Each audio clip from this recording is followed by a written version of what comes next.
আরে ভাইয়া তেমন কিছু না, তোমাকে শুনতে হবে না। তার থেকে তুমি বরং আমার কোলেই ঘুমাও, আমি তোমার মাথায় হাত বুলিয়ে দিই।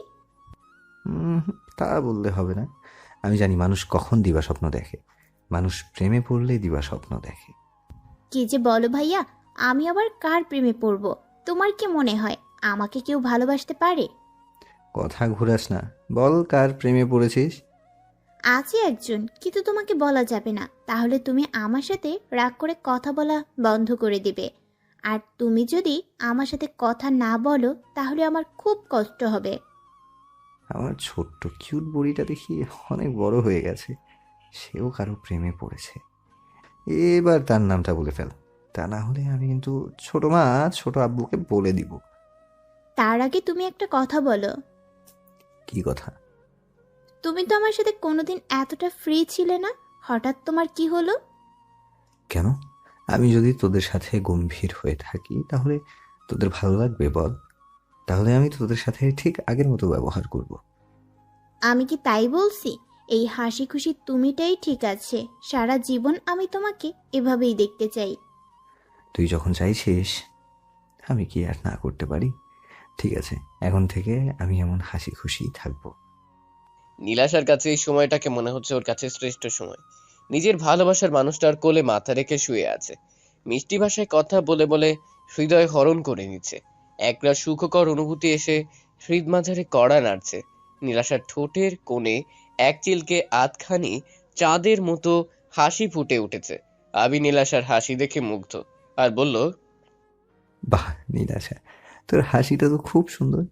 এক কথায়, আমি যদি তোর হাসির একটা বিশ্লেষণ দিই তাহলে সেটা হবে সুহাসিনী। ওদের কথা মাঝে ছাদে কফির কাপ নিয়ে আগমন ঘটলো আবিরের মা অহনা। আবিরের বলা শেষ কথাটা অহনার কর্ণপাত হলো। অহনা একগাল হেসে বলল, যার হাসি সুন্দর সে তো সুহাসিনী হবেই।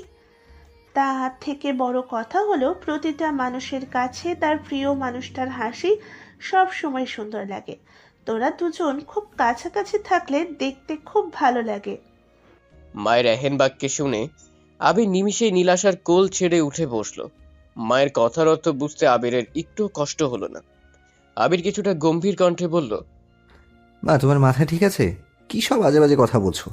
আর তুমি এইখানে কেন? তুমি তো সন্ধ্যার পর ছাদে আসো না, আজ হঠাৎ ছাদে আসতে গেলে কেন? আমার মাথা পুরোপুরি ঠিক আছে। তুই অনুর কাছে কফি খেতে চেয়েছিলি, তাই তোদের দুজনের জন্য কফি নিয়ে আসলাম। বড় মা, আমি কফি খাবো না, তুমি ভাইয়াকে কফি দাও আর তোমরা দুজনে গল্প করো, আমি নিচে গেলাম। নীলাশা উঠে সেখান থেকে প্রস্থান করার জন্য উদ্যত হলো। তখন আবির নীলাশার হাত টেনে ধরে বলল, নীলাশা, তোর সাথে আমার কথা আছে, তুই এখন নিচে যেতে পারবি না। মা, তুমি কফি রেখে চলে যাও, আমরা দুজন একটু পরে আসবো। অহনা কফি 2 কাপ রেখে পুনরায় নিচে চলে গেল। ভাইয়া কি বলবে বলো?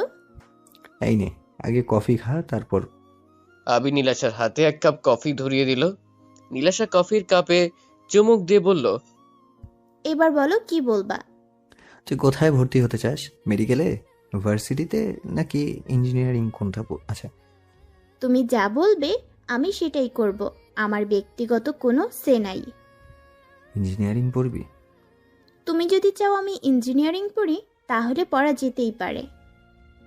জানিস, আমার খুব ইচ্ছে ছিল ইঞ্জিনিয়ারিং পড়ার, কিন্তু তোর বড় আব্বু সেটা চাইনি।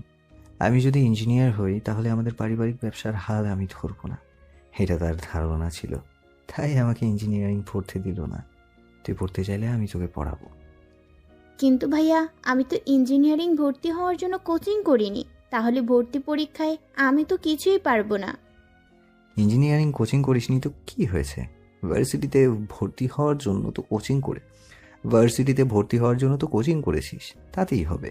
আর আমি তোকে একটা ভর্তি গাইড এনে দিব, গাইড পড়ে পড়ে মুখস্থ করবি, তাহলেই ভর্তি পরীক্ষায় পারবি।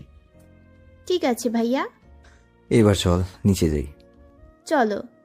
রাত 12টা নীলাশা পড়া শেষ করে নিজ ডায়েরি পাতা উল্টিয়ে লিখতে বসলো। আজ আমি বেজায় খুশি, আবির ভাইয়া আমার কোলে মাথা রেখেছে।